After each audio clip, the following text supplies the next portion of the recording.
ठाकरे बंधूंच्या संयुक्त सभांचा धडाका. नाशिकमध्ये उद्धव ठाकरे आणि राज ठाकरेंची पहिली संयुक्त सभा हाऊसफुल.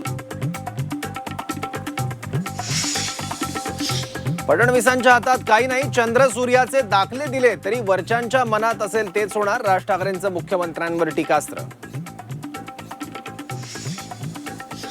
महापालिका निवडणुकीत मुंबईकर विरुद्ध नागपूरकर मुद्दा. मुंबईच्या विकासावरून ठाकरे बंधू आणि फडणवीसांचे दावे प्रतिदावे. हे पद जाईल आणि वेळ पडली तर जलमध्ये जायला लागेल.